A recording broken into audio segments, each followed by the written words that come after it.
Good evening, ladies and gentlemen. My name is Orest Statue, and it's an honor to welcome you tonight to the first in our monthly speaker series for 2025, organized by the Ukrainica Research Institute. Ukrainica is a charitable, not-for-profit organization dedicated to education and research and providing information on issues affecting the dynamics of the Ukrainian-Canadian community within the framework of multiculturalism. Ukrainica is community-oriented and since 1973 has researched various topics, monitored current processes affecting the Ukrainian-Canadian community in a changing world, and produced a number of excellent texts, audiovisual materials, and exhibits both in English and Ukrainian. And now about our distinguished guest. Lubomyr Luciuk has been a professor at the Royal Military College of Canada since 1990 and has been active in the Ukrainian-Canadian community for many years.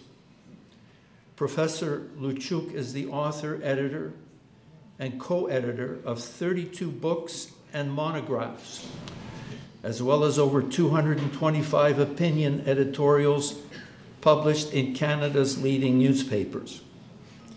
His research interests include the political geography of 20th, 21st century Ukraine, Canadian ethnic and immigration history, and refugee studies. Among his recent publications are the co-authored volume, Enemy Archives, Soviet Counterinsurgency Operations and the Ukrainian Nationalist Movement, McGill Queen's University Press, 2023, and the booklet, The Galicia Division, They Fought for Ukraine, 2024. He is also a senior research fellow of the Chair of Ukrainian Studies at the University of Toronto. Please give a warm welcome to Professor Lubomyr.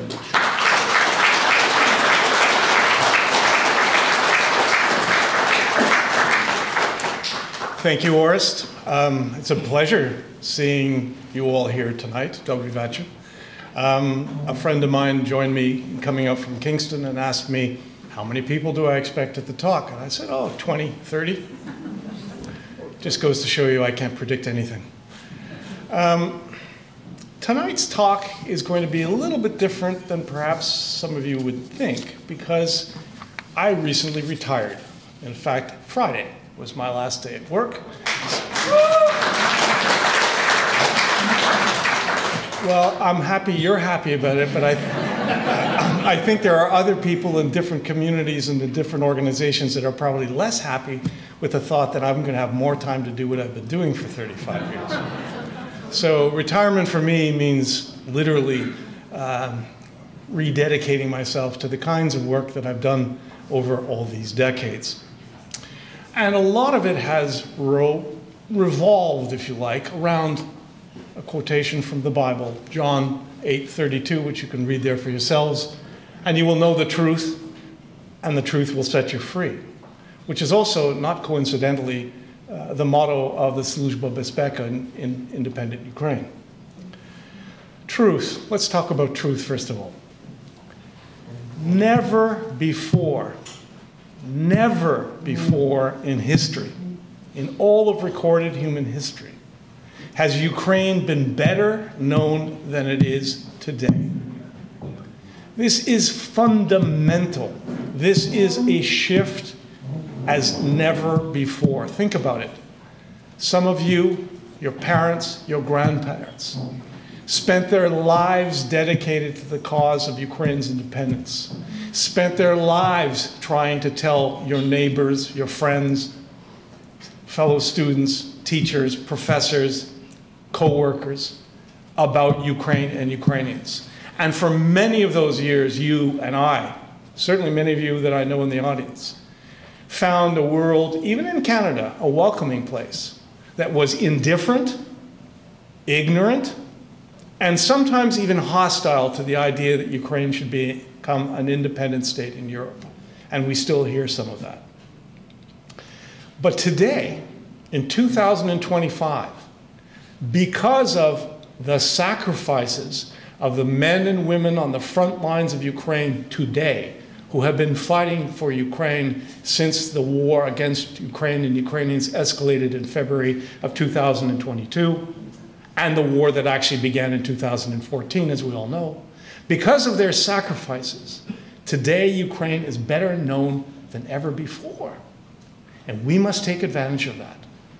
We, many of us in this room, spent our entire lives, in whatever profession we were in, trying to explain Ukraine to others.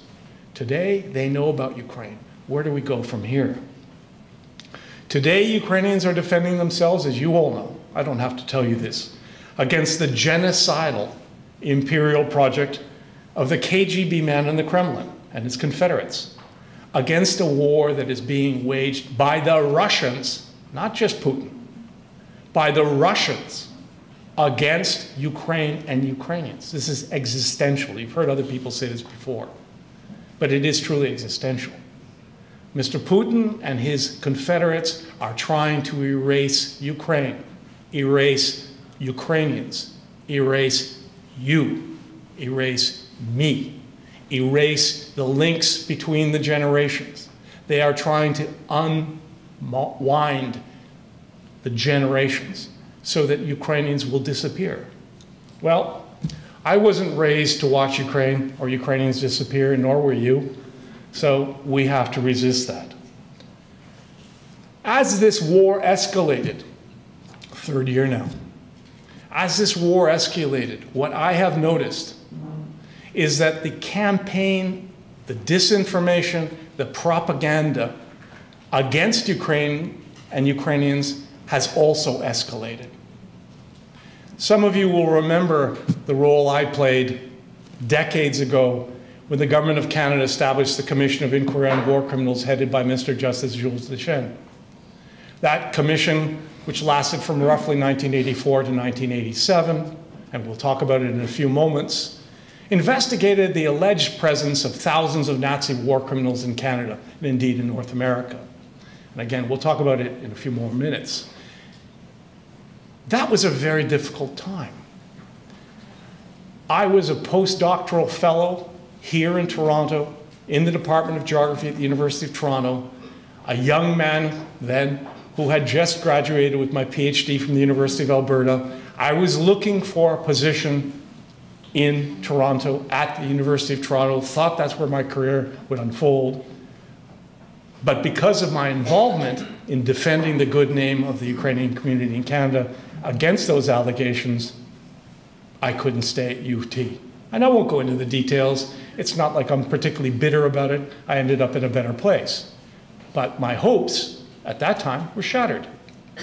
And when I moved to Queen's University for a postdoctoral fellowship, again in the Department of Geography, and hoped to find my roots there, I too found myself being pushed out of Queen's University because of the ideological and ethnic prejudices of certain political scientists and historians. They're all dead. I forgive them. They're dead. They can't hear me forgive them, so it's okay. And I went to the university, from the University at Queen's to the Royal Military College. And again, at the RMC, where I've been since 1990 until last week, I've had a very good career, a career I'm very grateful for. But even when I got there, and this is part of the truth part of my presentation, I was interviewed for 3 hours. I thought I'd done all right. And then I got a phone call saying that the principal of RMC himself wanted to interview me. And I couldn't come to that interview the next day because I was literally going on my first trip to the Soviet Union in 1990. And I remember standing in Red Square, literally a day or two later after my first interview at RMC. Did I get the job? I don't know. But why does the principal want to see me? And I was looking at Lenin's tomb, literally, the mausoleum, and I was looking at the lineup, and I went through to see him. And then I went over to Pushkin Square. Neither one of those is a particularly nice fellow. And there was the new Moscow McDonald's. And the line up to get into the McDonald's was 10 times longer to go than the one to see Lenin. And I wrote in my diary, that's the end of the Soviet Union. Per se. Now, I came back and I did the second interview with Professor John Plant, the head of RMC at the time, the principal, and I wasn't sure I'd done that well. I actually wrote in my diary, well, it went okay. Pretty limpy kind of reaction. I was at, I remember, 11:30 in the morning. By 12:15, I got a second call. I'd gotten the job. And I thought, wow. So I was all excited, and I wrote about how I hope to use my position at RMC to teach Canadians and build a better Canada, something I'm committed to because of the officer cadets I've taught over the years, one of whom's in the audience tonight at least, Ihor Kozak. And also because I thought this would be a great place where I could teach Canadian students, officer cadets, about Ukraine and Ukrainians. And indeed, that's how my career played out. What I didn't know was that I didn't actually get the recommendation of the department that I joined, the Department of Political Science and Economics. The entire department voted against me. The principal overruled them and picked me for that position. Now, I'd like to think that that was because I was a brilliant, charming young man. But actually, it was because John Plant knew Neil O'Brien, and I had dated Neil O'Brien's daughter, and he liked me, so I got the job. That's the truth. That's the truth. I cannot tell a lie. Well, I do, but not tonight. The attacks that I witnessed in 1984, 85, 86, when I was here in Toronto in the Department of Geography, when I got to Queen's, were why I couldn't stay in those universities. I was pushed out because of the prejudices of certain constituencies. I got to RMC where I could find a niche where I was safe. And I thought, after all of that, after the Deschênes Commission, that it was all over. I thought, we've solved that issue, right? It was Soviet-era propaganda, but it's done. Well, many of you in this room know that it was not done. It sparked more than once in several cases. You all heard about it. At the time, I remember thinking, well, look, it might sort of fester a bit, but it's more or less over. The only thing we weren't sure about was how it came to be. And in fact, we suspected in 1984, 85, 86, 87, that it was the Soviets who had planted propaganda, disinformation, misinformation into the Western society, into the media, about how Canada was refuge for Nazis after the war, particularly in the Baltic and Ukrainian communities. But we had no proof. We had no proof until literally a few years ago, and some of you have heard me speak about this book before, Operation Payback. We found documents in the KGB archives, here it is, in the KGB archives that prove that it was the Soviet KGB that deliberately planted information in newspapers like the Toronto Star, the New York Times, and so on, that planted stories about Nazis in the Ukrainian community, collaborators, war criminals, all the bandita, all that stuff, in order to provoke tension between the Jewish and Ukrainian diasporas.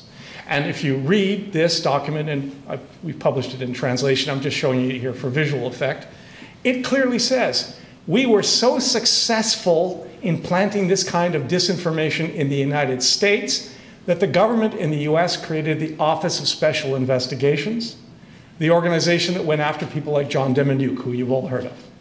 And because we were so successful in the United States, now we're going to do it in Canada, and in fact, we planted stories in the Toronto Star, and we have managed to convince the government of Canada, that was the government of Mr. Mulroney, to create the Commission of Inquiry on War Criminals. And it says right there, we, the Soviets, 1985, did this. We achieved this, and they're very proud of it, as I would be if I were in the KGB. My late mother used to always say, Lubko, if you had been in the Soviet Union and if we hadn't gotten to the West, you would have either been a KGB man or dead. Okay, a dissident. So this is literally proof that it was the Soviets who stoked the tensions between the Jewish and Ukrainian and Baltic communities, got the Commission of Inquiry on War Criminals established under Mr. Justice Jules Deschênes. And this was known as Operation Retribution, or Operation Payback, as I call it. So Operation Payback is now a fact. We don't have to say, no, ми думали, що то була совєтська пропаганда. We now know that they deliberately tried to create tensions. Now, why would they do that? Well, remember, 1985, 84, 85, 86, the Soviet Union is starting to fall apart. Ukrainians and Jews in the Soviet Union, refuseniks, human rights activists, are starting to work together. And in the West, Ukrainians and Jews and members of the Baltic communities were starting to work together. This represented a serious threat to the Soviets. And so some of their best intelligence and security experts said, how do we break apart that coalition? Well, why don't we talk about Nazis in World War II? An obviously very sensitive topic for Jews who experienced the Holocaust and 6 million dead. And so exactly on that point, they hammered. And that's why we got the OSI in the United States, and that's why we got the Commission of Inquiry on War Criminals here in Canada. Those were very difficult times, particularly for someone like me as a young academic, becoming the voice of the community, as it were. You know, I was in my late 30s, wanted a career, and suddenly I'm in the front lines defending the good name of the Ukrainian-Canadian community against these allegations, at some cost, as I've already said. We suspected it was the Soviets, but we couldn't prove it. So when we talked to media and said, well, this is all being somehow orchestrated, they'd say, prove it, and we could. Well, now we can. And guess what? Now they're not interested. Very important. When we say to them now, well, look at this, remember what we told you? They go, oh, you know, we don't know what that means. Well, read the translation. But unfortunately, very few people in what used to be called journalism, or in what is called politics today, have ever read a book. I've never seen the level of ignorance, largely, there's some exceptions, that we see today. There's the proof. Now, the Commission of Inquiry on War Criminals, headed by Mr. Justice Jules Deschênes, was a very difficult time for the Ukrainian-Canadian community. Some of you will remember, some of you were there with me at the time. But when the results of the commission were released, they were very useful, very helpful in addressing the allegations about there being thousands of war criminals. First of all, Mr. Justice Deschênes concluded that these allegations about there being thousands of Nazi war criminals in Canada were, as he wrote, grossly exaggerated.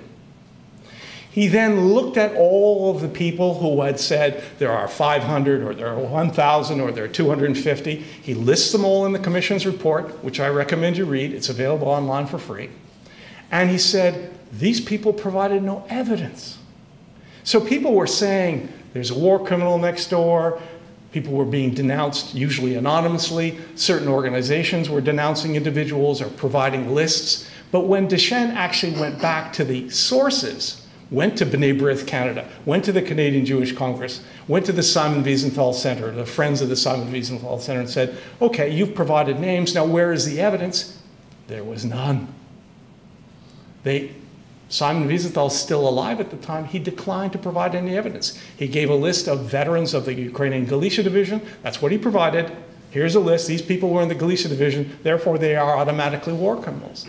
That's not what Justice Deschênes found.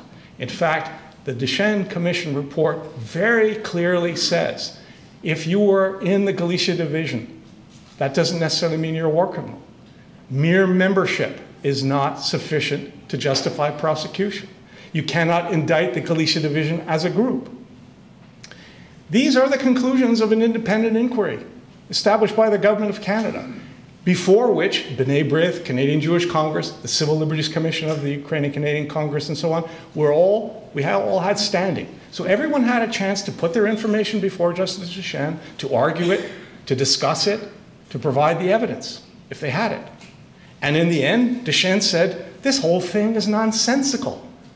The whole thing is exaggerated. The whole thing is not founded on evidence. And we at the time were, of course, represented by the late, great John Sapinka, who ended up in the Supreme Court of Canada, one of Canada's best lawyers dealing with evidence. It's the truth. Where is the evidence? You know, I can have my prejudices, I can have my emotions, I can be, convinced of something, I can have an opinion, and so can you. But it's the evidence we need to look at. And Deschênes actually said, this whole thing has been grossly exaggerated. Now, as I've already said, when the war against Ukraine escalated, as we like to call it, on the 24th of February 2022, as that war intensified, following the illegal occupation of Crimea, the attacks in eastern Ukraine, and so on, what did we hear from the Kremlin? Now think back, I've said this to some of you before, so I apologize if I'm repeating myself. But when Vladimir Putin actually announced his special military operation, he said that he was sending his troops into Ukraine to get rid of the Banderivci. It's exactly what he said. And within a day or so, they started saying Nazis. Why? Because, come on, ask your neighbor. I'll give you $100, tell me what the Banderivci were. A band? Nobody knows, right? The West doesn't know. There isn't that depth of historical interest among most people. So the story changed. We're in there to get rid of the Nazis. Even in the West, and you've all heard this, people started to say, whoa, wait a minute here. President Zelensky is of Jewish heritage. He's a Nazi? It's ludicrous. We all know, and I've said this before, and I don't mind repeating it, Ukraine has in President Zelensky Moses. He is leading his nation out of captivity. He's leading them away from the empire of the Pharaoh, Putin. Now, we may have our different opinions about Zelensky and his future. Look, now he's Moses. Moses didn't get to the promised land either. But now he's Moses. And because of his leadership and his character, I don't need a ride, I need ammunition, right? Probably the most famous line of this war. Ukraine has survived. Now,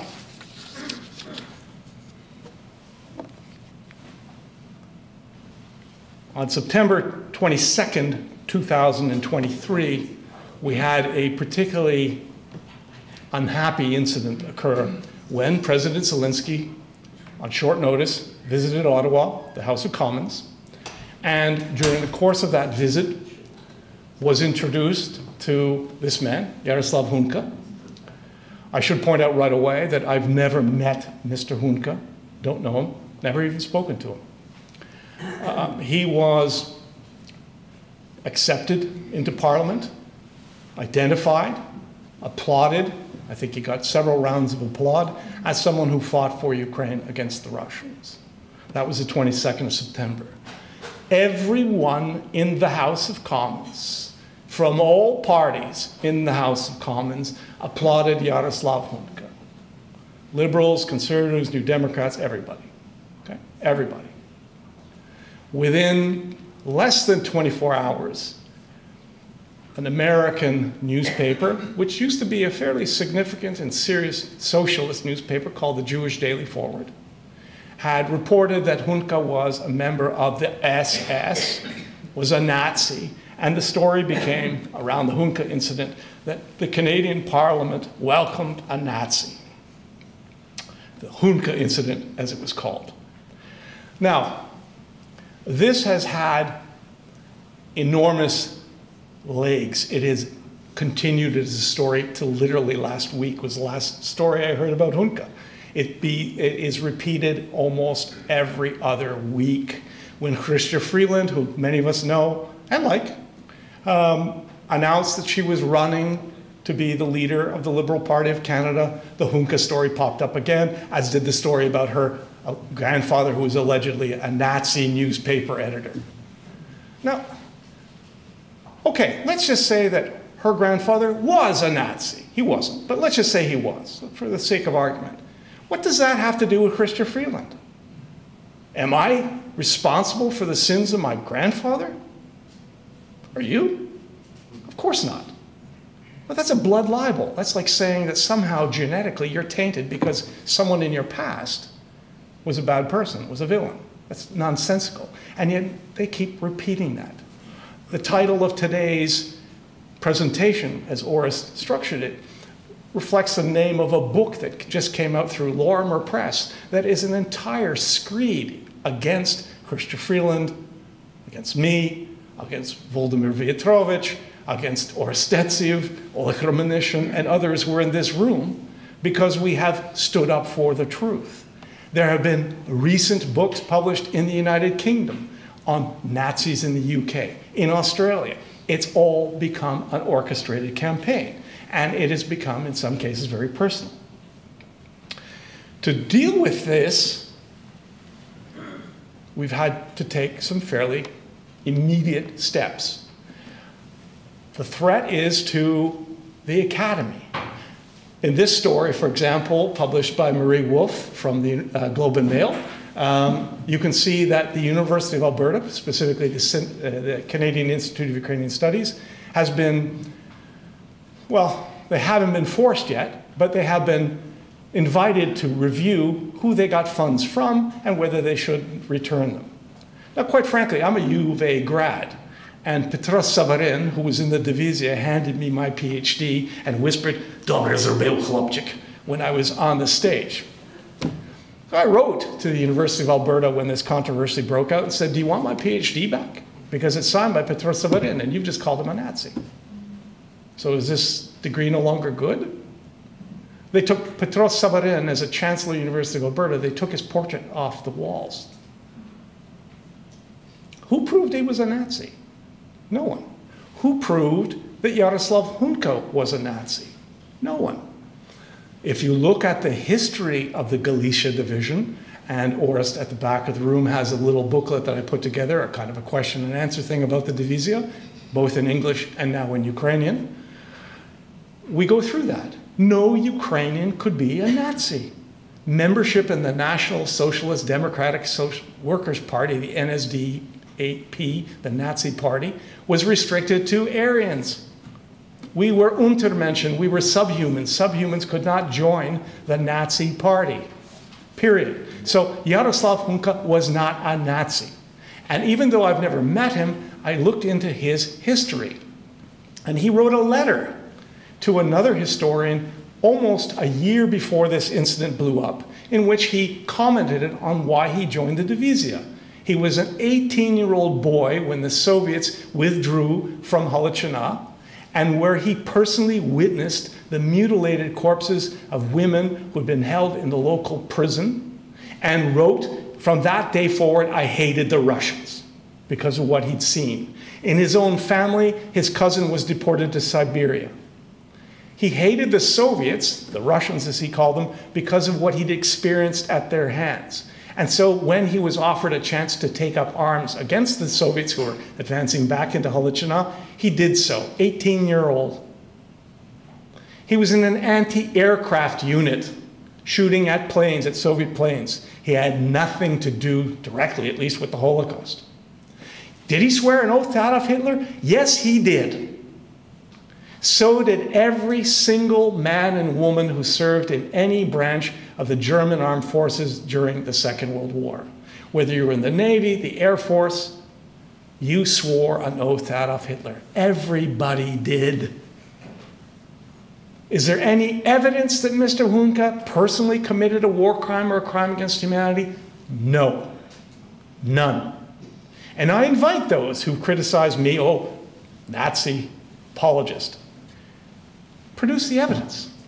Don't just tell me that Hunka was in the Galicia division. Yeah, of course he was. Yeah, he admits it. I admit it. There's nothing to There's nothing to hide because he did nothing wrong. And as Deschênes told us, if there's no specific evidence against this individual that he did something wrong, then there's no crime. There's no case for a prosecution.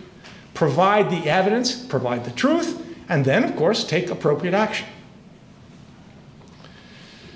Unfortunately, when this controversy broke out, and here are the covers of this booklet, which, as I mentioned, is available at the back, just so you can see what it looks like. When this controversy broke out, I attempted to write an opinion editorial. Now, it was mentioned by Oris that I've written over 250 that have been published every major Canadian newspaper and even a few abroad. And not a single Canadian newspaper would accept anything I wrote on the subject, with the exception of the Whig Standard in my hometown of Kingston. And I won't name the paper, but a friend of mine who works for them is here. And it was very clear that my words were being spiked. There was simply an unwillingness to let a different opinion appear in the newspapers. They simply censored it, frankly. So when I pointed to things like this, well, you're saying the Galicia Division were a bunch of Nazis who somehow were allowed to sneak into Canada, and they've been here all these years, and you're ignoring the Deschênes Commission results because I don't know why you're ignoring them, but you are. Well, what about looking at evidence from the time?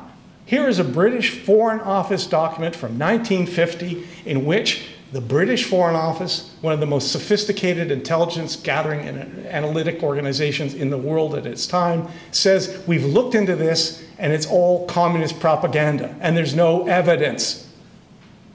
You say that and they go, oh, well, that was just one official in the Foreign Office and what did he know? Well, you can deny everything. You can say, well, I don't believe this person. This guy must have been he was a lunatic. Maybe he was drunk that day. Right? You can come up with all sorts of excuses, but the fact is the documentary record, the evidence against veterans of the Divizia is simply not there. It's not there. They were vetted by the Canadians, by the British, by the Americans, and by the Soviets when they were held in camps in Rimini in northeastern Italy for almost 2 years after the end of the war, and there was no evidence. And when they were finally allowed to resettle in the United Kingdom and then come to Canada, and when legitimately, groups like the Canadian Jewish Congress said in 1950, wait a minute, who are these people? They were in the SS, and they were. Who are you allowing into Canada? Good question. Cabinet, the highest level of the Canadian government, looked into it and got this kind of feedback from not only our ambassador, the High Commissioner of Canada in the United Kingdom, but from the British Foreign Office. And so they said, look, there's no evidence. These people have relatives and friends in Canada. We're going to allow them to come here. And so they allowed them in.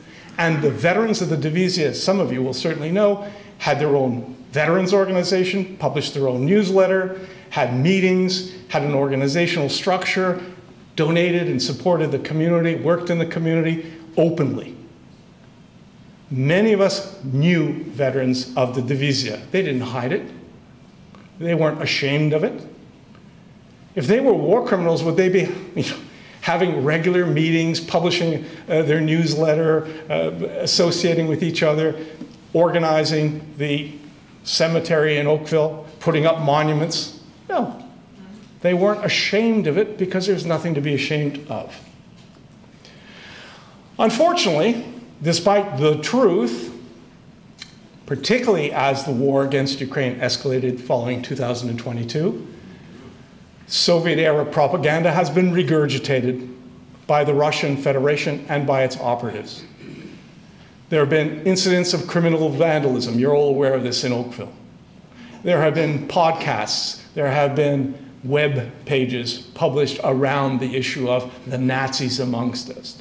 Certain organizations and communities have been roused again to fury. And when you say to them, but wait a minute, look at the evidence. I had a fascinating conversation with a young man from B'nai B'rith some months ago, years ago now, I guess it would be 2 years ago. And I said to him, I was involved with the Deschênes Commission. Here's what the results were. His answer was, well, that's not the whole story. There's a hidden Deschênes Commission report. That was the answer. And I said, where were you back in '87 when the Deschênes Commission report was released. And honestly, honest, good young man, said I was in grade 12. So now, in 2024, you're standing there representing your community and you're telling me what happened? You weren't even there, you were in grade 12. I can assure you, when I was in grade 12, I was chasing snakes and girls. I wasn't thinking about, Nazis in Canada. And yet, that's what we're dealing with, ignorance. What to do? This was probably me reverting to my youth when I used to admire Errol Flynn and love that movie about the charge of the Light Brigade. I think Shirley Temple was in it. I had a crush on her. And thought I would see myself one day as a British officer wearing a red coat charging down some valley at the Russian cannons. And so I asked if I could present to the House of Commons, to the standing committee that was looking into the Hunka incident, and I appeared before them and spoke. And I told them more or less what I've been saying to you, and I actually handed them a printed statement called, quote, Qui bono, sorry, thank you, who benefits, to try to point out that much of this was Soviet disinformation, Russian propaganda. I tried to say, you're wrong about Mr. Hunka, and you are not aware of the facts of the history of the Galicia division. And what I did was probably the most controversial. I actually asked them to apologize to Mr. Hunka. Why? Because you haven't proven him guilty of anything. He is a Canadian citizen who's been a citizen here for over 70 years. He's paid his taxes. He's broken no laws here. He has raised a good family, a productive family. He's now a retiree living in a senior's home. And you have all called him a Nazi. Now, let's be very clear here. I mean, some of you know which way I lean politically, but the fact is every single party in the House of Canada condemned Mr. Hunka as a Nazi. Pierre Poilievre called him an SS officer, somehow promoting him. Some liberal, I forget her name, called him a monster. James Bizon, a friend of mine, called him a Nazi, a self-proclaimed Nazi. Now, I know for one thing, although I've never met Mr. Hunka, that he never stopped and said, yeah, I'm a Nazi. He never proclaimed that. Where does all this come from? It's all fantasy. It was all made up because everyone stumbled over everyone else trying to denounce Hunka as quickly as they could so they would appear on the side of the angels. And in fact, they sided with the devils. Why? Because there's no evidence that Mr. Hunka did anything wrong. There's no evidence. And so you took a Canadian, a senior citizen who'd done no wrong, against whom there's no evidence of wartime wrongdoing, and you branded him a Nazi for all time. Now, Mr. Hunka's 98 now. God give him as many more years as God gives him. But the reality of it is that will never leave his name. And it has been used ever since against him. For standing up, and I must admit, this is one of the few times when I'll be brutally honest, the Hromada hid. I didn't get much support. A few people, but very few. People were, no, even descendants of the Vizinike. No, я не хочу на то. I don't know, right? We have to be straight with each other. Because if we run away, we give up the field. If you give up the field, you lose the war. Well, I didn't give up the field, and so what did I get? In Canada, Parliament, Nazi apologist professor demands apology for Hunka. Poorly phrased, but the guy's not very literate, what can I say? He even got a bad picture of him. I love how they always find a picture where you're winking or doing something weird. But this is the way I was described. And this is by far the least offensive.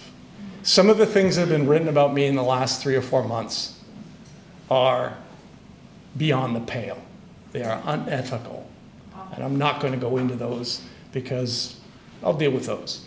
But this is the kind of thing that has been happened. There have been criminal vandalism that we all know about, the attacks in Oakville, the destruction of the monument, which had to be removed for repairs.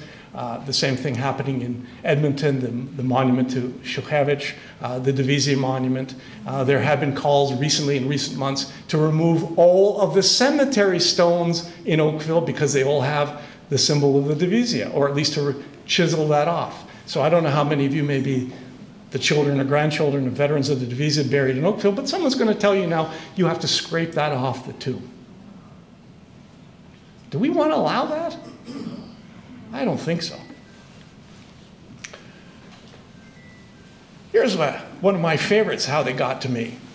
As I mentioned, and some of you already purchased it, the book Enemy Archives is a compendium of Soviet KGB archives about the Ukrainian nationalist movement, about the Banderovci, about UPA, about OMNI as well. Barely mentions the Diviziya. In a book of 1,000 pages, there may be 5 or 6 lines about the Diviziya. The Diviziya hardly touched on at all, because as many of you know, the nationalist movement was not sympathetic to the Diviziya, at least not originally. So it's a minor topic. In 2003, I was surprised, genuinely surprised, to learn that a woman who I had never met, called Jennifer Brannick, at the bottom, the University of Southern Mississippi, I don't even know where that is, had written this assessment of the book for the American Library Association. The American Library Association is the largest librarians association in the world. And in 2023, that book, Enemy Archives, was recognized by the American Library Association as one of the best historical records book or documents book of that year. Quite an honor. I didn't know about it. We hadn't submitted it, so I didn't even know it was happening. She wrote this review, they accepted it, and you might think I'd be delighted. But, as I've said, I didn't know about it. What happened was the other side certainly knew about it, and a gentleman by the name of Lev Golinkin wrote in the journal called The Nation, which is a left-wing American socialist left-wing magazine that used to be very pro-Stalin, apologized for Stalin during the Holodomor and so on.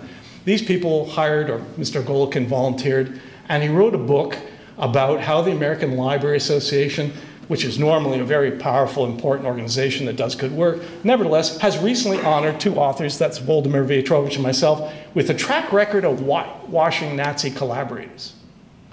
So here, in honoring a book depicting Ukrainian volunteers and the Waffen-SS as heroes and patriots, but I've already said the book hardly touches the Galicia division, the group reveals historical ignorance or indifference to anti-Semitism.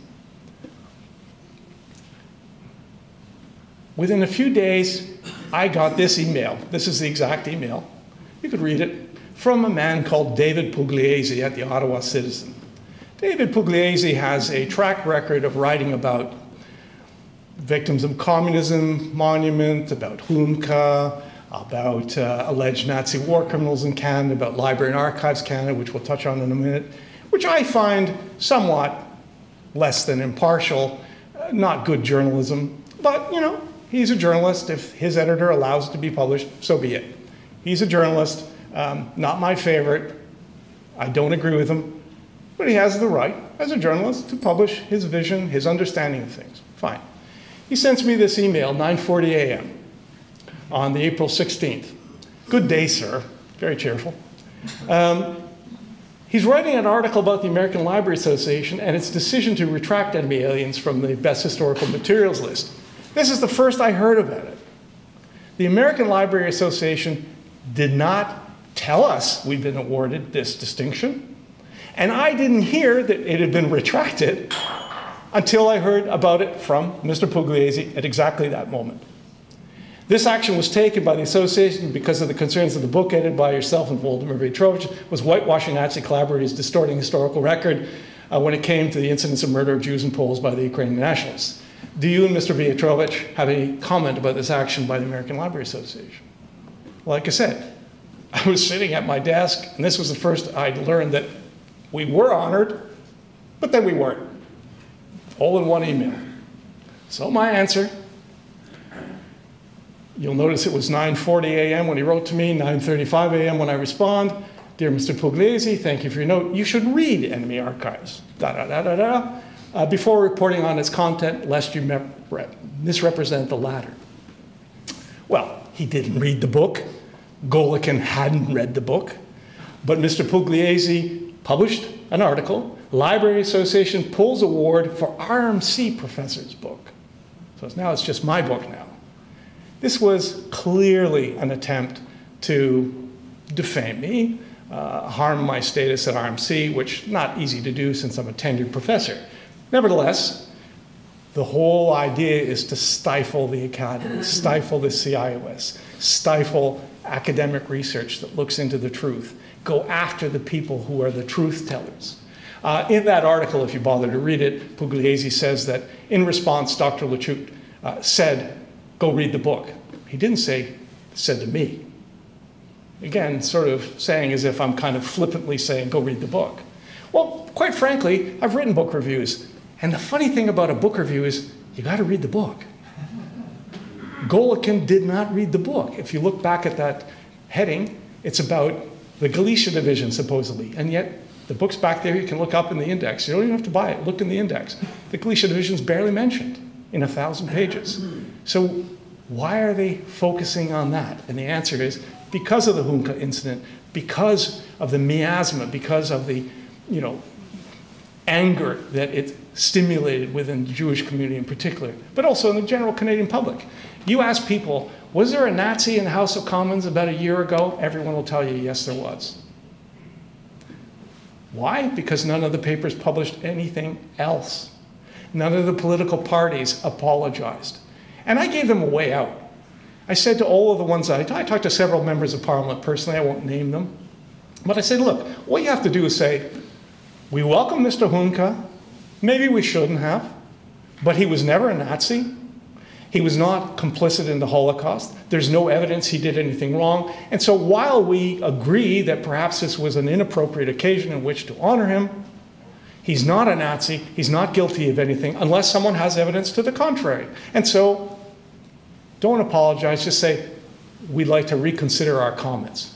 And you walk away from it and everyone would have gone to sleep. No one did that. No one did that. So they come after people like me, but they're also coming after people like you. If you think you're somehow immune from this, don't kid yourselves. One of the controversies that has emerged within the last several months has been a controversy over the release of the files of the Deschênes Commission. Now, if you read the public report, which is available online, you can learn all you need to know about how the commission did its work, which sources it went to, who its investigators were, who appeared before it, who had standing, what the different perspectives were. All of that is there and it's public, and it's been public for decades. They released the report by Alti Rodel, not a particularly competent report, but it was always sort of described as the secret Alti Rodel report. That report's actually been used by a number of academics over the years. Nothing particularly secret about it, but nothing particularly useful about it either. A lot of it is just speculation. So, again, she has the right to her opinion, but it's not well informed. But there are other files. So what happened was this. Someone denounced someone, and very often these were anonymous denunciations. So someone said, the man living next door is a Nazi. And that letter goes to B'nai B'rith or Canadian Jewish Congress, which then forwards it to the Deschênes Commission. Very often anonymous. Then the commission assigns it a number, subject number 49. And then they investigate. And then they publish in the report their conclusions. And that's exactly what they did. So if you go through the Deschênes Commission report, you'll find hundreds of cases, hundreds of subjects. In each case, you see what was investigated, what evidence was found, and what the conclusions were. And overwhelmingly, no evidence. And so case dismissed or case closed. Some of the cases were truly bizarre. I'm not going to get into them because it would just take too much time. You can ask questions if you like. But one of my very favorites is a man who was reported to the Commission of Inquiry by a police force, serious people, who said that this man when apprehended, admitted to the police that he had been in the Death's Head SS. Ooh. That was why he was being arrested for drunk driving. Okay? For drunk driving. So he's some Banyak, was drunk, pulled over by the cops, and he said, I'm in the SS. And they reported that. That's a real case. There was a couple that owned an antique store and had a German accent and 2 black dogs and were mysterious about where they got their antiques. So they had to be investigated. There were people who came to Canada when they were 2 years old before the war who were reported, even though they'd never even been in Europe. There were people who had, and the report says this, who were suffering from mental instability, who denounced people. A lot of it anonymous. A lot of it, most of it, based on no evidence at all. Only about 29 cases, if memory serves, were actually forwarded for additional inquiry and investigation. And none of those resulted in criminal prosecution because the evidence was not there. Now, let's be honest amongst ourselves. Did any Nazis perhaps escape to Canada after the Second World War and so escape justice? Could be. I never met any. Maybe someone in here has, I don't know. But unless there's evidence, there's no case. So the simple fact is the Duchenne Commission cleared all this up, and yet it keeps being repeated. And the campaign now became release all the files so that we can understand what happened. Well, 96% of the people who were reported to the Duchenne Commission did not even know they were the subjects of inquiry. So you could have been reported to the commission could have investigated your life and who you were, where you came to, with all that information, reached a conclusion. They didn't print your name. It was just subject number 109, subject number 49, so on. And now someone is saying, give us the names of those people who were actually investigated. So I don't want to know that he's case 49. I want his name. Why? Why?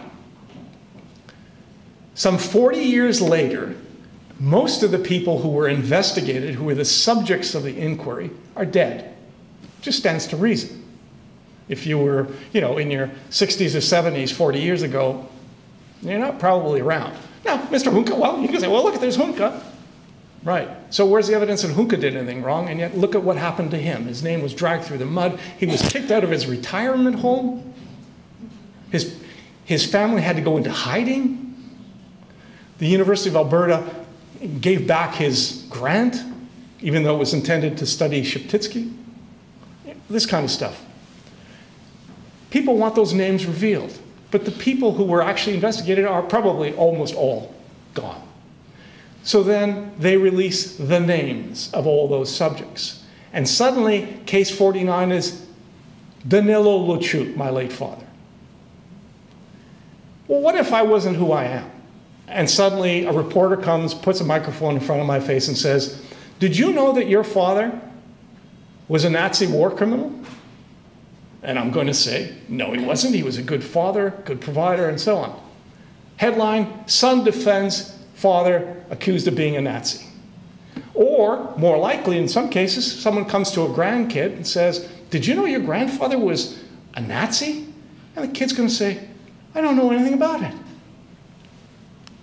Family pleads ignorance of grandfather's Nazi past, alleged.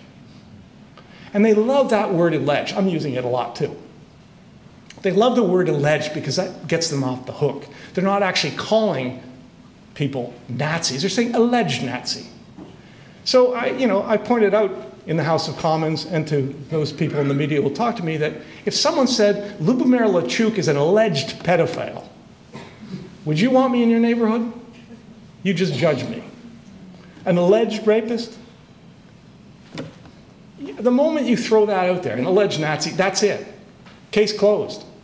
So that's the reason why the Ukrainian Canadian Congress, and I have to say they did stand on this, said we are against the release of the names by the Library and Archives of Canada because people who have no personal experience of this, did not know they were being investigated, or their children, descendants, family members, decades later, might suddenly be brought under the same kind of scrutiny that Mr. Hunke's family was brought under. And the emotional costs of that are enormous. Some of you understand that. How do you defend yourself against that? Now, B'nai B'rith Canada, Friends of the Simon Wiesenthal Center, various other left-wing organizations all said, no, this is about historical justice. There are still Holocaust survivors alive. They have the right to know. No, they don't. They have the right to know if there's evidence against that person or that person, but they don't have the right to the exposure of all these names just because they're curious. There's no public good or interest served in that. The only people who benefit from that are who? The Russians. This distracts Canada and our society from standing with Ukraine in defense of Ukraine against Russian imperial aggression. And yet, that campaign persists. Thankfully, so far, Library and Archives of Canada has decided not to do anything about it. But that's not over. And if that list comes out, I guarantee you I'll be standing here in front of you at a different kind of meeting saying, well, how are we going to deal with this? Because we will have to deal with it. Now, let's talk about evidence again. The truth will set you free. On October the 24th, 2024, so just a few months ago, Chris Alexander, a former minister, former ambassador, very serious individual, appeared in the House of Commons. And he made allegations about an Ottawa Citizen reporter being a Soviet agent of influence, perhaps even to this day, a Russian agent of influence. And who is that reporter? David Pugliese. This is one of the documents that was produced and put before the House of Commons. It is part of a recruiting package, and you can see that the name of David Pugliese is written right there in English behind his name, because that line of instruction below the line says, if you're dealing with a foreigner, make sure you put his name the way he spells it in the country he's in. So Pugliese said, well, that can't be real. Look at that. That's fake. They wrote my name in English. Well, that's because what the instruction calls for. Now, there are only 7 or 8 pages, and I've seen them. And they're banal. They're mundane. They are, we approach this person, here are the circumstances. He seems sympathetic to the Soviet Union. He seems to be sort of the bent on the left. And here's a person assigned to talking to him and recruiting him and so on. And then there are one page with some evidence of payments. All goes back to the late 80s, right? So a long time ago. This does not prove that Mr. Pugliese is doing anything wrong today. Youthful misadventure, perhaps. I don't know. I don't know the truth of these documents. I want to say very clearly, in fairness to everyone involved, Mr. Pugliese is innocent of any wrongdoing until the evidence determines otherwise. He's an innocent man. But a man called Chris Alexander in the House of Commons did make this allegation, and it's available online. It's a public platform. And he has said, this man seems to have been an agent of Soviet influence. Mr. Pugliese, and I'm really glad he did this, on the 7th of November, appeared before the same committee and denied the allegation. It said it was ridiculous. It's ridiculous. These allegations are false. Good. He said that this is an attack on his journalism, on his freedom of speech, on his ability to do his job, and explained that he's being attacked by people like Mr. Alexander because the government of Canada, and certainly the Canadian military, has been the subject of investigative journalism by Mr. Pugliese that's embarrassed it. So this is just an attempt to silence or muzzle him. Okay, fair enough. He said the documents are fake. On global television, there was a report that said that an RCMP veteran, a veteran of the RCMP, who now does forensic document research, said the documents are real. Okay. We have Chris Alexander, who I have no reason to believe is anything but a distinguished Canadian, making allegations about Mr. Pugliese. Serious, troubling.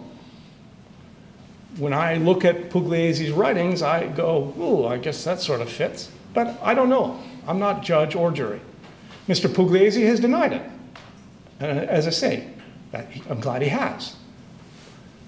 A documents expert has said it's real. So what do? Like, tak, ni, może? Yes, no, maybe? I don't know. We need to get to the bottom of this. And that's fair to everyone involved. To Mr. Alexander, if he's telling the truth, because a lot of people have jumped on him and said he's a liar.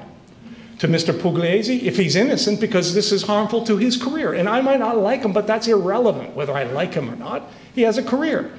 He has said that his family was threatened after this, and that's unacceptable in Canada. So he deserves to have his good name cleared as a journalist. That's his bread and butter. And then there is a documents expert who said these documents are real. So who would create such documents? Who would fabricate this stuff? And if it's real, what does it tell us? I don't know. So we've called for an official inquiry into these allegations so that both Mr. Pugliese and Mr. Alexander can come before a Government of Canada inquiry and, following all the rules of criminal evidence and procedure, can review this matter and come to some determination. And you can read the text of the letter, which basically says, there's the allegation, there's the source. There's Mr. Pugliese's denial, I gave him 2.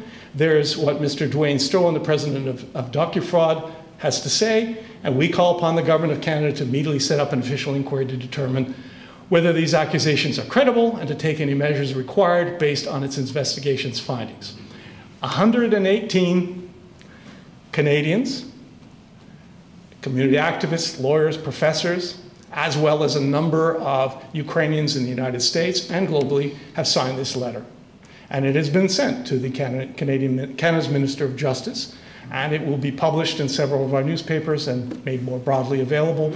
I believe the Ukrainian Canadian Civil Liberties Association is going to post it on their line, maybe the Ukrainian Canadian Congress and other groups, the World Congress. I just don't know. I mean, it's been given to them. I invite you, let's get to the bottom of this. We all talk about Soviet disinformation, about Russian misinformation, about Russian propaganda in Canada. We've all talked about this now for the last 3 years, particularly as the war has gotten worse. We say the Russians are trying to influence Canadian public opinion through those films and through, their propaganda and so on. And here we have a serious allegation and a denial. Here's a chance to really get to the bottom of it. And to those people who signed this letter, 118 did, number of professors, not all Ukrainian Canadians, some Hungarian Canadians and some people across, people at Chatham House in the United Kingdom, a number of distinguished academics have signed it as well. Some haven't, some, preferred, я не хочу вмішатися в політику. Yeah, right, okay? So I won't call that out for what it is, but this is what we're attempting to do. So, look, this is an open letter. It will be available. I believe Homan has already published it. You can find it there. And please, if you believe in this, take a moment to write a letter to your member of parliament and invite her or him to push for this official inquiry. Again, as I say, in fairness to all. Because we don't want these 2 guys to get the last laugh, do we? We don't. Now, as I said on Friday, 35 years after I first set foot on RMC campus, I left. So I'm no longer a professor at the Royal Military College of Canada. I had a very good run. I was fortunate in my colleagues. I was fortunate in my profession. I was fortunate in being afforded the time to do the kind of work and research that I've done over the years.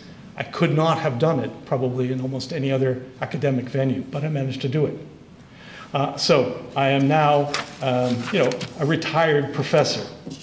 And on that day, the next day, Saturday the 18th, we had or 17th, we had 18th, sorry, the 18th of January, just last weekend.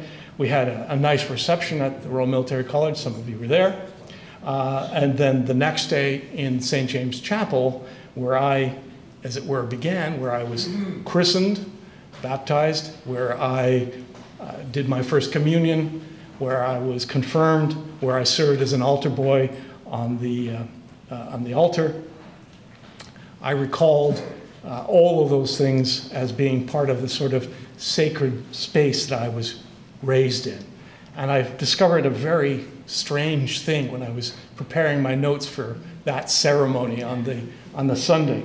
I found out, and I'm going to admit this for the first time in public, that my christening name, my baptismal name, was Lubomyr. I'm not sure why they chose Lubomyr, but I'd never heard that name before. Somehow I'm a Lubomyr. It sounded very centurion-like. But the interesting thing that I found out about my baptism was that the priest, the Baptist in this case, was Father Marco Stek. And if you don't know who that was, look into it. Because Marco Stek was actually one of the Studite priests who worked with Metropolitan Sheptytsky to rescue Jewish children during the Holocaust. He was the one who provided them with false baptismal certificates and gave them safe passages to monasteries and churches across Halychina during the Holocaust. So that's the man who brought me into the faith. And I was held by my two godparents. One was Nina Deneha. She was a survivor of the Holodomor and a woman who lived a long life and who eventually I buried. And when the time came to clean out her house because there was no one else, I remember going to her home and finding her kitchen, her larder, absolutely stocked with food. 12 bags of sugar, 20 bags of flour, 10 bags of rice, and so on. The local food bank probably put up a plaque to my memory because I had to give it to someone. She had survived the Holodomor and she never forgot what that was like, and she talked to me about it. And then the other person in the room, well, among others, was my godfather, my so-called uncle, my adopted uncle, Yaroslav Opryuk. He was a very delicate man, quite the opposite of me, but he was very supportive of me all my life. And in his papers, when he passed, I found a poem that eventually we inscribed on his tombstone in St. Mary's Cemetery in Kingston. And I'll just read you a portion of it because I think you'll realize why it's important to me. So his poem. I lived as I knew how. I labored as I could. I did not forget about God or my people. I studied, I read, and thought, connecting every little word. I recorded lines of words for my children's sake, so that they would love and not shun their own Ukrainian people. That's been the agenda of my life, and I thank you for supporting me for all those years.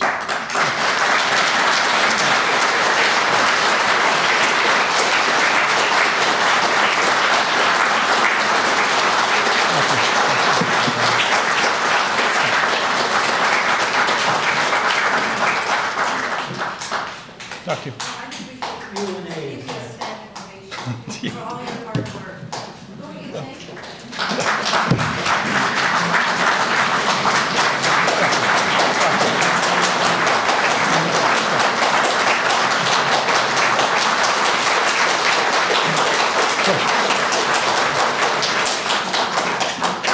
To which, if I may quote one other line from the Bible, and don't forget, even the devil can quote scripture, but the other line from the Bible is, no rest for the wicked. So although I am retired, you ain't seen nothing yet.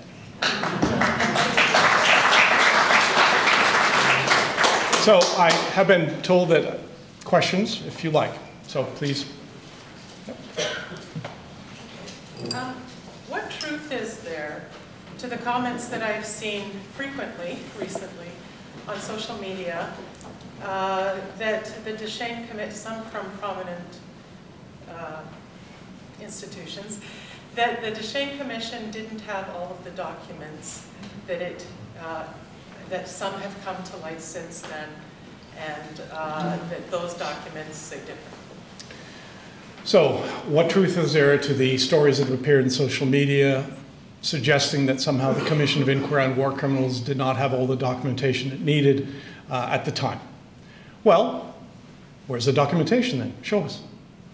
So what that really is a kind of a conspiracy theory, that somehow either Deschênes didn't do his work well, and I frankly find that very puzzling, because the Ukrainian Canadian community had standing before the Commission through the Civil Liberties Commission. John Grigorovich was the chair of that, and I was assisting him, and through the Bratstvo Diviziniki. So both of them had representation. So they listened and they submitted evidence and they questioned witnesses and so on.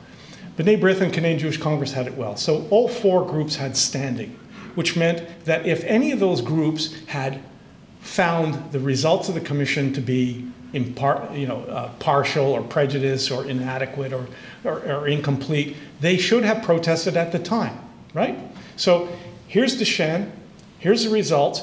We were called into a lockup. We were told the results before they were made public. So we had time to sort of digest it before we met with the media. And if B'nai B'rith or CJC had said, no, this whole thing is a cover-up, why didn't they say it then? I sat with Erwin Kotler in front of Barbara Frum on CBC, and we shook hands and welcomed the results. 37 years later, you changed your mind? That doesn't make any sense. But let's just say, for the sake of argument, someone has found a document that shows that something happened that was a war crime or crime against humanity. Well, show it to us. If you have evidence that this gentleman or that woman committed war crimes, bring it before the appropriate RCMP or Judicial Department authorities and say, evidence has come forward, this man is still alive and he's living in Hamilton or Edmonton or Kingston, and here's the evidence, and then the authorities will look into it. I'm totally in favor of it. My mother was a slave labor in Germany in World War II. I'm not defending Nazis. You find me evidence that there's a Nazi next door, I'll help you bring him to justice. But that's the point. It's got to be the evidence. Not, no, we don't like it now. We think it wasn't done adequately. Well, that's not what your predecessors said at the time. So I'm really sorry if you're unhappy with the results. Alti Rodel, who I met at the time and have met occasionally since, was the lead researcher for the Deschênes Commission. And now she's saying that somehow they didn't do their work well? Well, what did they pay you for? Right? I'm sorry to be harsh, but if you say it was not done well, you were in charge. And your Alti Rodel report, this supposed report, it's not public, you can read it. There's nothing in it except speculation. And that's not enough. Now, again, I am being very frank here. It is very possible that some Nazis, real Nazis, did get to Canada and did get to hide here.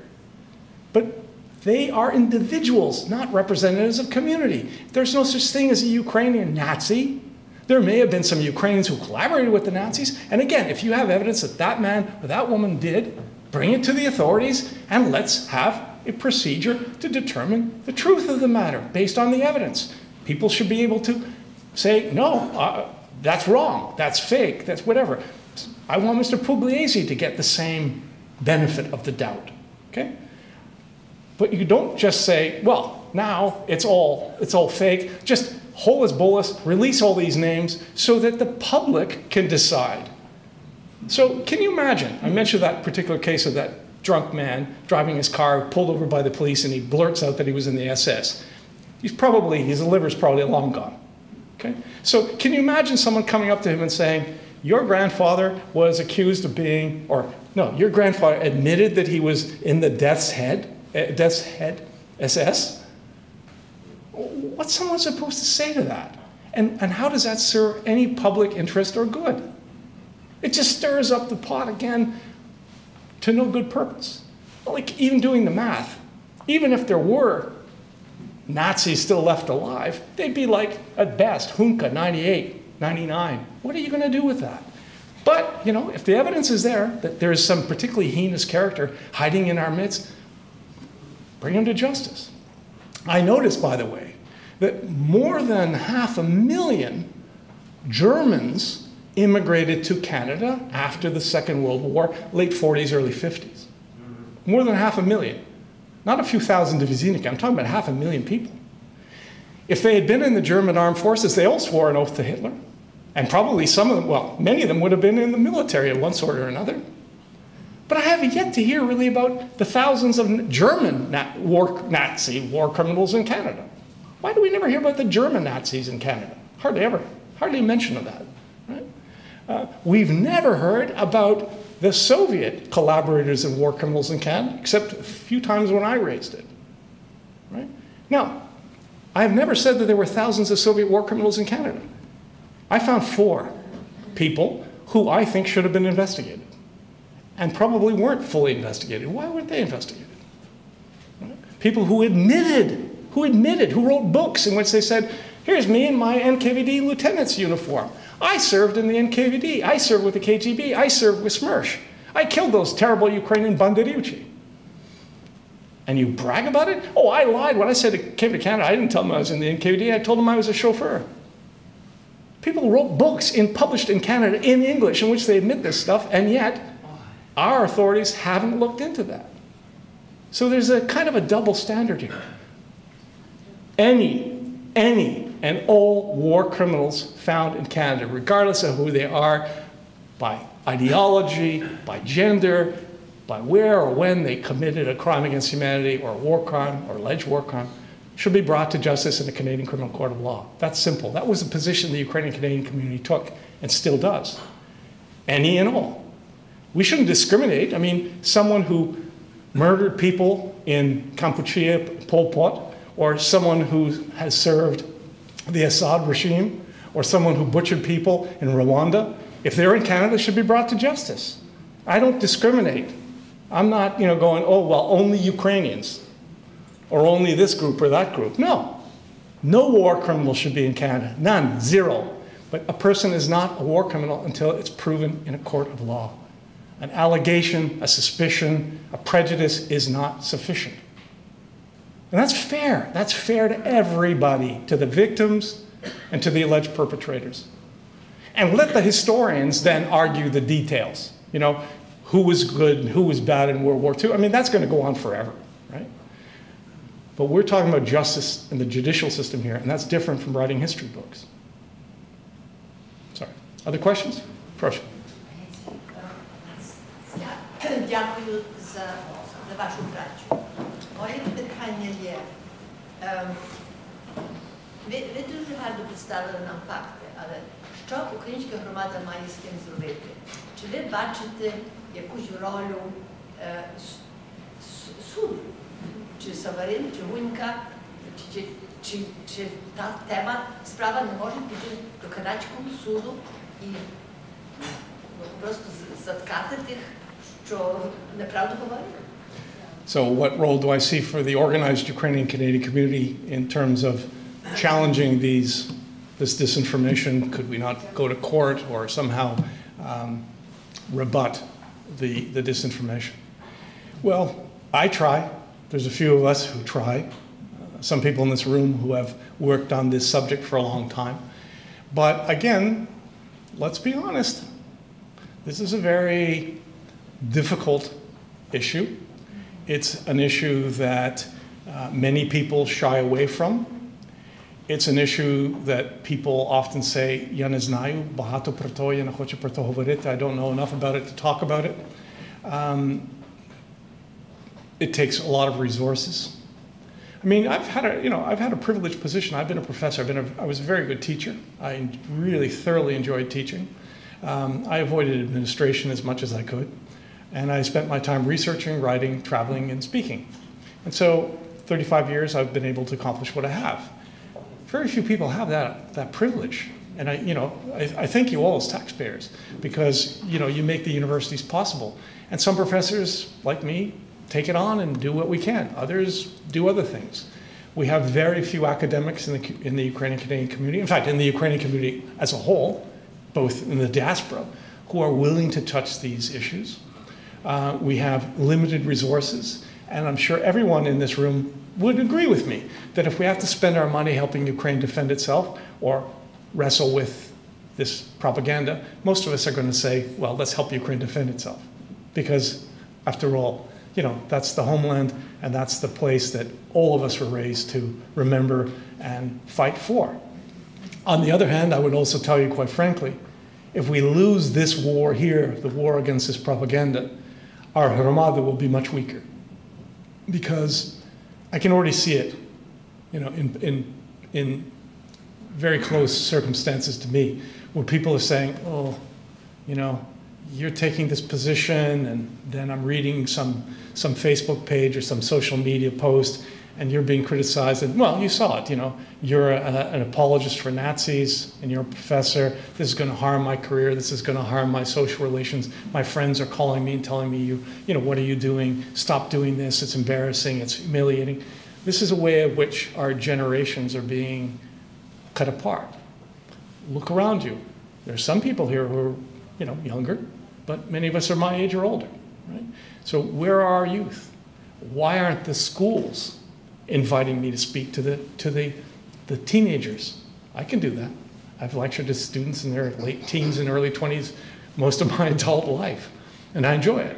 But we're not teaching them this stuff. We're not telling them what they need to know. So then they go to school and they meet their friends, and their friends are, you know, Polish or Jewish or Russian or Italian or French or whatever the hell they are. And those kids, you know, hear things, read things on social media. They don't read books. When I was in Parliament, my best one-liner was, why don't one of you read a book? You know, these are our members of Parliament, and they are totally ignorant. Ignorant. They don't read. You can't even give them a pamphlet and get them to read it. And that goes across all the parties. Like, sorry, I hope I'm not, well, actually, I hope I'm offending all of you who belong to whatever party you belong to. Because our MPs aren't doing their job. They're not actually listening. They're not evaluating the material that's put before them. They simply go this way or this way, depending on the tide. And our journalists, so-called, very few of them left. There's a few, but not many. But our major newspapers are disgraceful. They're opinions. They're just opinion pages. They're not journalism anymore. There's no analysis. There's no, you know, opportunity to examine all the sides. It's a strange thing. I mean, my friend Marika Bandera is sitting there. It was Andriy Bandera, her late husband, who got me writing. I mean, to his credit, I hope. Maybe he regrets it now, I don't know. But, you know, I began writing because I thought we needed to put our point of view out into the public domain. And now what's happened? Nobody reads newspapers hardly anymore. Newspapers are dying, and everyone's on social media where it's a quick fix. And, you know, the word Nazi, you put a swastika on the cover of a book, it sells. Right? You put it on the social media, it attracts interest. So given that reality nowadays that people don't read books, they're just on social media, do we engage with those? Like when you see trolls coming on, do we engage with them, or do we just kind of let it go? And because it's like we're fighting a losing battle here. It seems like, you know, you've got the President of the United States, he's the biggest troll going. I mean, well, how do you engage with them?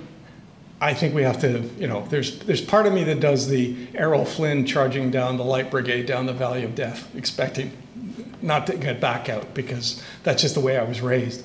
But there's, you know, if you're asking me kind of as an academic, I would say we have to take the long durée, the long perspective. And so, you know, with the support of people like Ukrainica and Oleg Romanishin and Orist and others, the Timotei Foundation, and several others, I can't name them all, Uno and Sus. I try to write books because, yes, most people don't read books. But some of you bought the booklet or bought the book, and some of you will look at it, and some of you will pass it to your children or your grandchildren, and some of those seeds will be planted. I almost once every month or two get a call or get a request from a student saying, you know, I'm writing an essay for my history class, and my GEDL gave me this book of yours, and I found it really interesting. Can you talk to me? And I always make room. I always make time for those rare, but nevertheless real people. It's not about the mass. Like, we will never convince the masses, right? That's not it. What we have to do, though, is make sure that on the library shelves and on the internet, our perspectives are out there competing. Because eventually, people figure out what the truth is. We have to leave the archives to the future. We have to make sure that our writings and our perspectives are shared as widely as possible. We have to engage better with Ukraine. You know, it's all great, raise funds, send them some Band-Aids, send them some bullets. I'm all for it, 100%, please do more. But the reality of it is, there's still not quite the connection between Ukraine and the diaspora that we really need. It's just not there yet. Some of the things they put out are very useful and also not very grammatical. And they're trying hard. They're not listening to us. And that has to be corrected. The young generation of scholars in Ukraine, there's some really good books been published. I'm really kind of excited about some of the things I've been reading. But they are now being written by people who were raised in the Soviet world or just barely after it, and who bring a kind of the perspective of people who are trying to fit into the Western world. And very often they take, I won't say liberal left perspectives, but they're trying to sort of be accommodating. So they're part of the peace movement. So they're talking about how, you know, the mechanics of how Ukraine gave up its nuclear weapons, but making the argument Ukraine should have given up the nuclear weapons. How can you say that in the time of war right now? Ukraine is being destroyed by an enemy that says to everyone else, you join this fight, look at all the bombs I have in the back here, you know, stay away. You know, and so the others will sort of timidly throw, you know, we've all been disappointed, I think, by essentially betrayal of Ukraine by the West. Not saying they're not helping, but Ukraine as a nuclear power wouldn't be in the predicament it is now. And the reality of it is, and I know I've said this to some of you before, 15th of November, 1991, you can look it up, Globe and Mail, my article on this very subject. Before Ukraine even became independent, literally a month before Ukraine became an independent state, I wrote an article that was published in the Globe and Mail where I said Ukraine might end up being neutral, fine, should be moderate, fine, but hang on to your nuclear arms. And I remember at the time everyone saying to me, no, what are you, some kind of warmonger? Look at America and the United Kingdom, and even Russia has guaranteed our sovereignty and our territorial integrity. Told you so. And now, even President Zelensky has talked about maybe Ukraine becoming a nuclear power. And why not? Works for North Korea. You don't see South Korea invading North. Works for India, works for Pakistan, works for Israel. So what's wrong with nukes? But we're not supposed to have them because Starship Brat should have them. So he can threaten us while destroying Ukraine. I think you were first. I hope this video presentation will be available on YouTube. Very precious.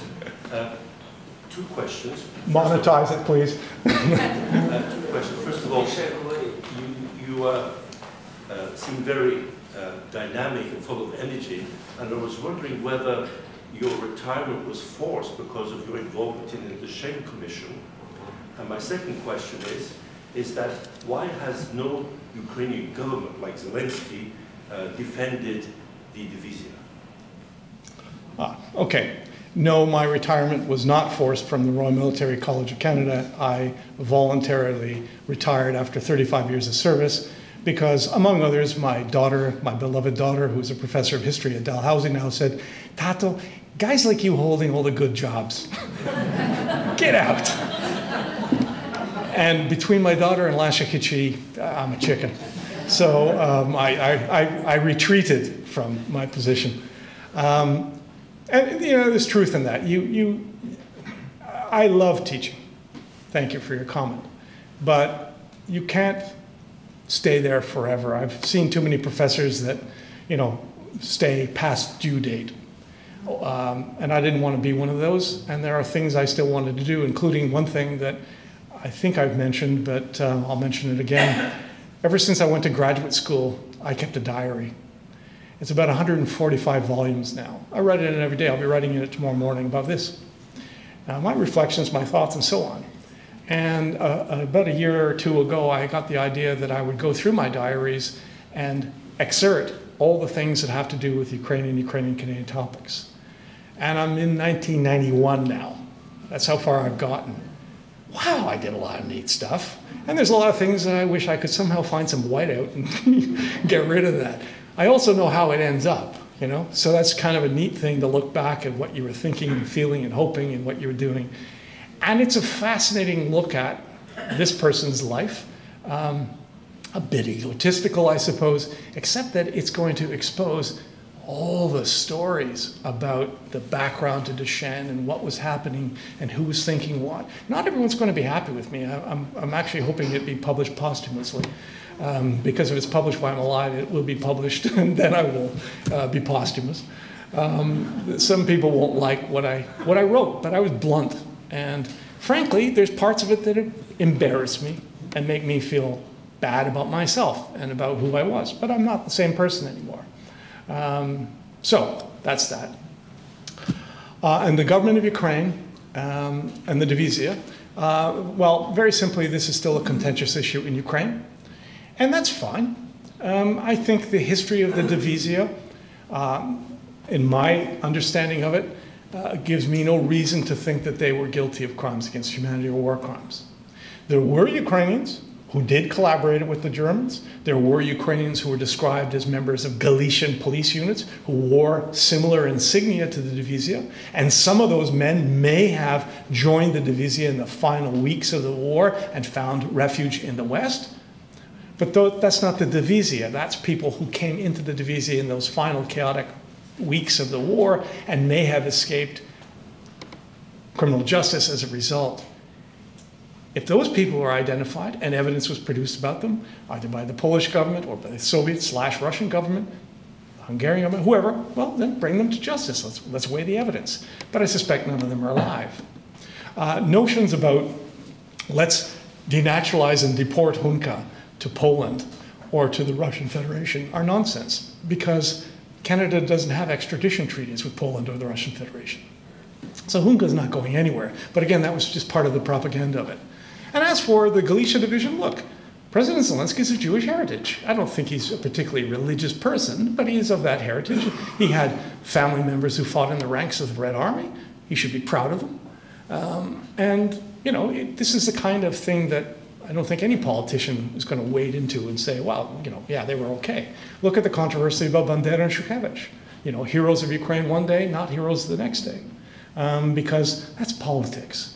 I think some of those things need to be worked out by the historians. I mean, part of the reason Lubomyr and I did the book Enemy Archives is because we wanted to put before the world information from the KGB archives about who OUN and UPA were in English, so that scholars and others could look at it.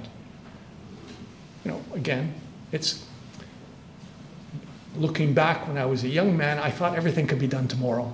We'll get it done tomorrow. And now as a starý Baniak, I'm looking back on it and realizing that it all takes time. Again, some of you heard this story. I used to work with John Grigorovich. He was the chairman of the Civil Liberties Commission. And I was the sort of firebrand. I was the radical. I wanted to do this during the Duchenne Commission. I wanted to do that. I proposed this project, this project. I'm still like that, I guess. And Grigorovich used to always say, Pane Dr. Luciuk, and he'd sort of pat me on the shoulder. Calm down. He said, think about a coil of kielbasa.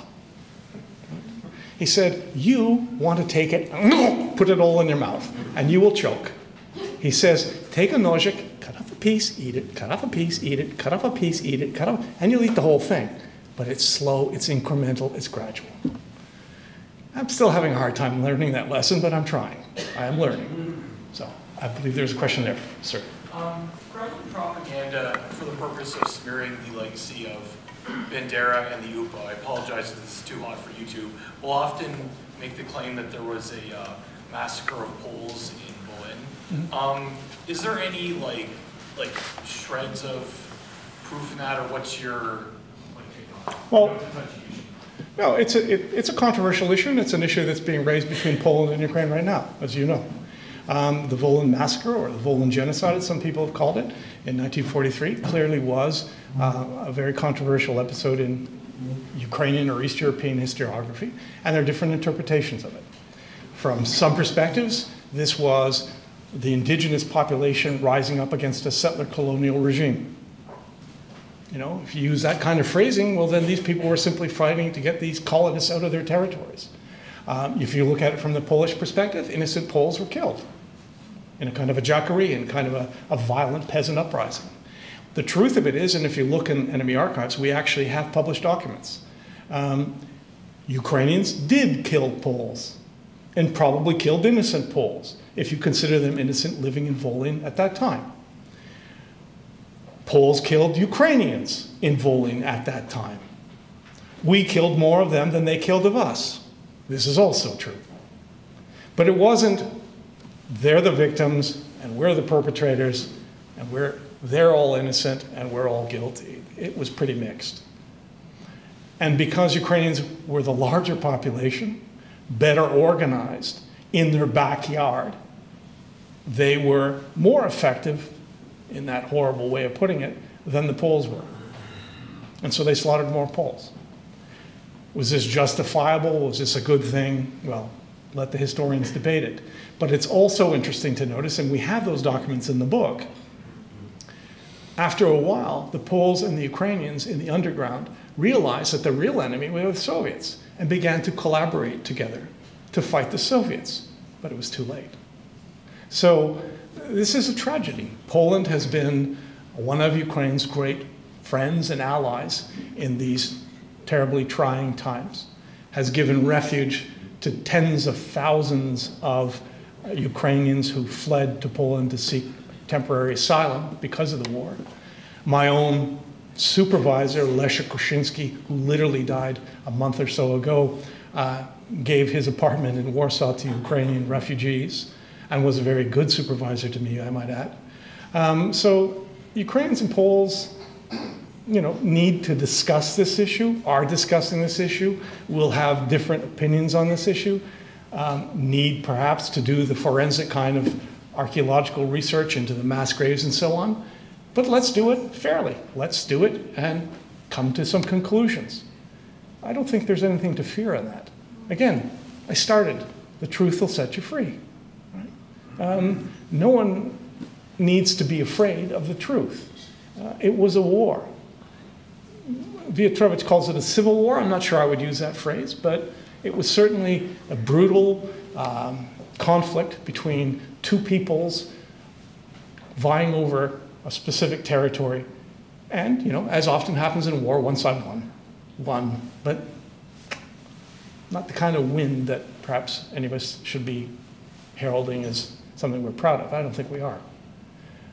But that said, the other side isn't exactly innocent either. You know, Vistula, the concentration camps, the forced population relocations. I mean, okay, you want to put it in a context, let's look at the whole thing. Let's look at the whole thing. A lot of us here are your greatest fans. We're excited and everything. This is a situation. I was in several groups that sent out memorandums to churches, to newspapers about the Division monument to the Hromada, and it fell on deaf ears.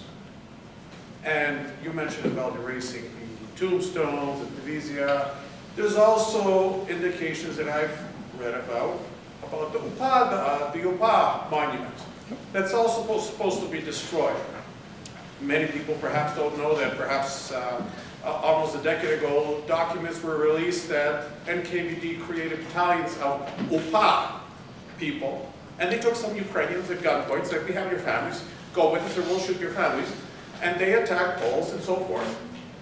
You know, and what's to stop them from going after Ukrainian churches or Dumilkin, because people have created them were UPA or Divizine. Well, now, what should you?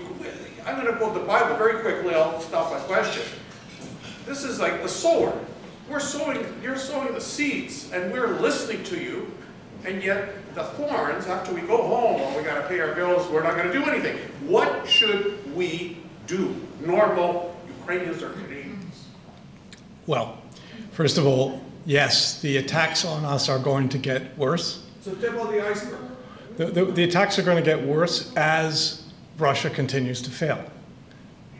The more desperate they get, the more desperate they will become. As I said, I never in my life expected to go back to the Deschênes period at the end of my academic career, and here I am doing the same stuff I did back in 84, 85, 86, 87.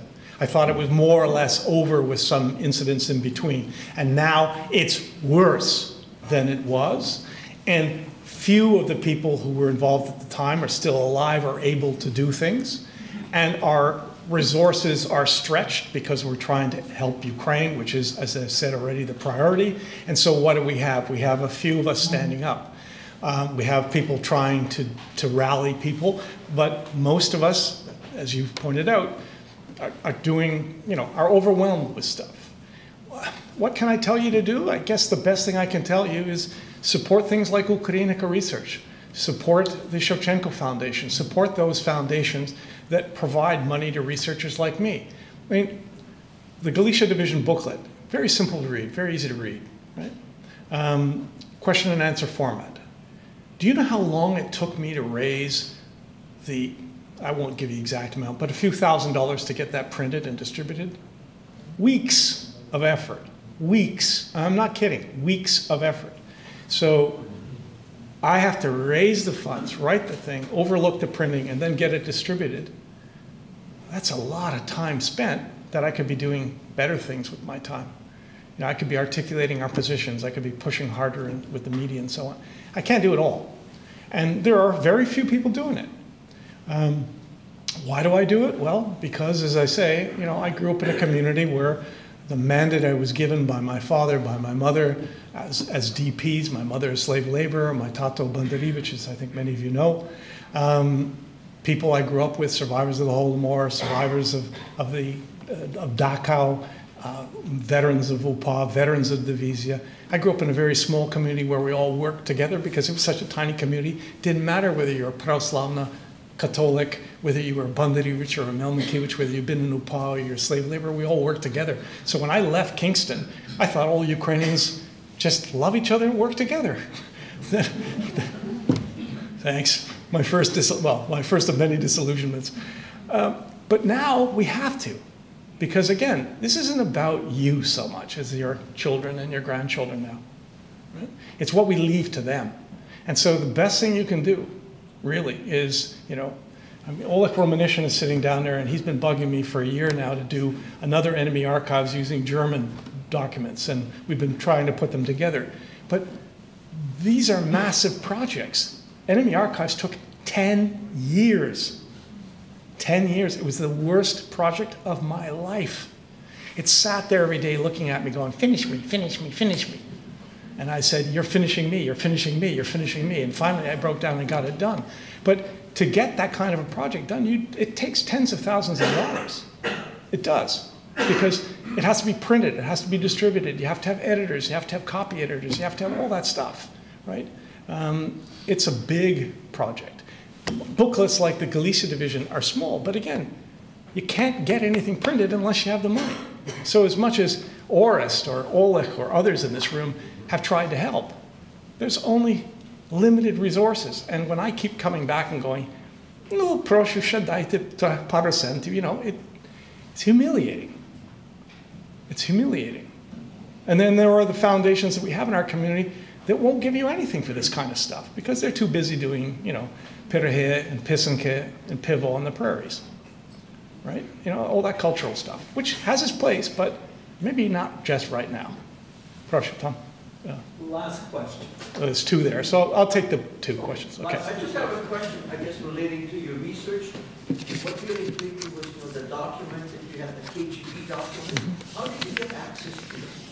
Was it easy to get to it or not? The actual Operation Payback document was first found by Ola Bertelsen in the United States. She found it in the KGB archives. It was published in Kyiv in a book that I've never actually seen, but I found Olga and I asked her, did she have a copy? She very kindly lent it to me. And because she came from Ukraine to the United States, she didn't really know the context of Deschênes and so on. So full credit to her for discovering that document. And great thanks to her for sharing it, because as far as I'm concerned, any journalist that tells me that this Deschênes Commission wasn't, at least to some degree, foisted upon us by the Soviet KGB simply is ignoring evidence, ignoring the truth. The trouble is they're quite happy to ignore the truth. Prosha, the second question there? Yes. Excuse me. It occurs to me that one of the most important communities that your views should be shared with and work out some kind of agreement would be the Jewish community across Canada, which are multifarious and varied. How is that working out, as it were? And what is being done? Do you have a convincing argument, an explanation for the history? You would think that the Jewish community could be convinced to some degree to be on side. Well, in Ukraine, obviously President Zelensky, but also the chief rabbi of Ukraine was at the inauguration of President Trump just the other day. And the Jewish community in Ukraine is on board with the Ukrainian project, with an independent free Ukraine, a civic nation where citizens, regardless of their ethnic or religious background, are equal. And so the Ukrainian Jewish community in Ukraine, I don't think there's an issue by and large. The diaspora Jewish community is by and large, with very few exceptions, Alec Gomilsky is one of them, some of you may know him here in Toronto, is by and large informed and steeped in the prejudices of the past. And they're not interested in looking at the evidence because they know better. Now, some of our people have the same attitude in reverse. So let's be clear on this. This is some kind of prejudice on one side and everybody on the other side is an angel. No. We have our bigots too. But there's a certain received version of Ukrainian history that most Jews in the diaspora accept, and it's generally negative about Ukraine. People like Bob Mogochi and Professor Stern have, thanks to the Ukrainian Jewish, UJE, Ukrainian Jewish Initiative, have funded by the Temerté Foundation, have been publishing books, 1,000 years, a millennium of cooperation. So, you look at the history of Jews in Ukraine, there's a 1,000-year history of very positive relations. There are periods, decade maybe in total out of 1,000 years, when things weren't so good for a variety of reasons. And again, in enemy archives, you can read how the UPA thought about this in 1950. There's a very long document, about 25 pages, where they go through Jewish Ukrainian history and they go, here's where you guys did something that really ticked us off, and here's where we did things that probably weren't good to you, and why don't we work together? So the call has been made many times, Terry, to somehow have a conversation, have a dialogue. And the offer has, in my experience, always come from the Ukrainian side and has not been reciprocated from the other side. The UJE is a wonderful initiative, but I notice it's funded by Mr. Temerté and few people in the Ukrainian community. I don't think there are any Jewish donors to it of any consequence anyway. The stories about thousands of Nazi war criminals in Canada have been promulgated yet again by B'nai B'rith, by the Friends of the Simon Wiesenthal Center, and so on. And they seem to be totally indifferent to the fact that their predecessors said something different. So they're like repeating the prejudices of the past without looking at the consequences of those prejudices in the past and the results of the Deschênes Commission. They dismiss the results of the Deschênes Commission because that doesn't fit the prejudice. And the prejudice seems to be, in this case, intergenerational, with B'nai B'rith anyway, with the gentleman I spoke to. So as much as one tries to talk and say, well, why don't we just talk about this? It hasn't worked. Although I will remember one story. The very first session of the Deschênes Commission was held in Toronto on University Avenue. It was one of those buildings not far from the American consulate. And that's where I first saw him. And again, I was 36, 37, and I went in there and I was sitting on a bench. Deschênes had come in, and beside me was this extremely attractive young lady, about my age. And she was from B'nai B'rith. And, I'm looking at her thinking, how do I ask her for a date? Because we hadn't fully realized how unpleasant this was all going to become. And we got talking. We were just having a nice young man, young woman conversation. And she told me that, I said, well, is this really the big issue in your community? This, like, what are we doing here? She said, no, the big issue in my community is intermarriage. The loss of Jewish identity through intermarriage with non-Jews. And I said, well, I can understand that because my mom and tata want me to marry Ukrainian and all that kind of thing. I asked her, are your parents perhaps from Ukraine? It didn't work. But that was the issue for them. It wasn't war crimes. And yet it all got stoked up. And this is why that document is so important. The Soviets put a lot of effort into it when you read it in English translation. It wasn't just, one planted story in the Toronto Star. It was agents of influence, individuals who kept repeating the story, who kept spreading the story. And some of the figures from that time, Erwin Kotler, still alive. David Matus, still alive. These are people I knew, met, worked with, or worked against, I suppose. But we respected each other to some degree. I don't remember that there was any sort of personal animosity. These people are now saying the same things they said 35, 40 years ago that were proven to be nonsense. And yet they're repeating those things. Erwin Kotler, former Minister of Justice, calling Hunka a self-confessed Nazi. That's beyond rhetoric. That is malignant. That is intended to provoke. It's intended to misinform. And I don't understand that. I don't understand why people would repeat the half-truths, the half-baked truths that Deschamps dismissed and that they accepted at the time. It's like it's suddenly we all forgot about what happened and now we're going to go through this again. I don't want to go through this again. I don't really want to be standing here saying these things because this is painful for our community. It's painful for good relations in Canada between communities. It serves only Russian interests.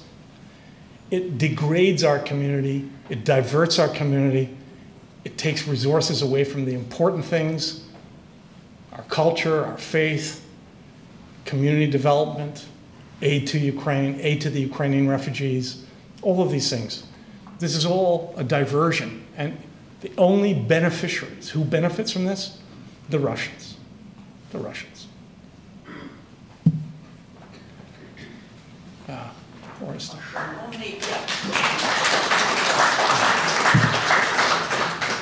Шановний пане професоре, оскільки ви маєте відношення і дуже шановна людина і в канадській суспільстві, і дуже цінна в нашому українському суспільстві, тому що ви вмієте заступатися за українців.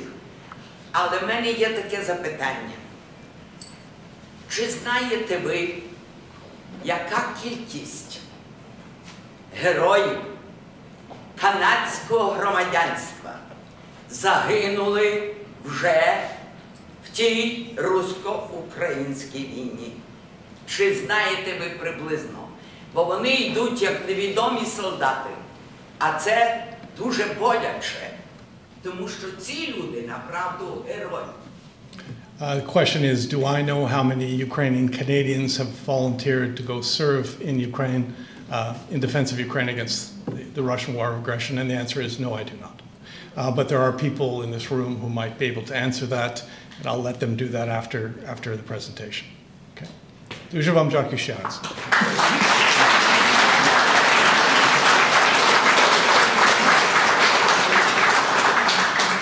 The official part of our evening has come to an end, so on behalf of Clinical Research Institute, and indeed all of us here this evening, I would like to sincerely thank you, Professor, for just a wonderful...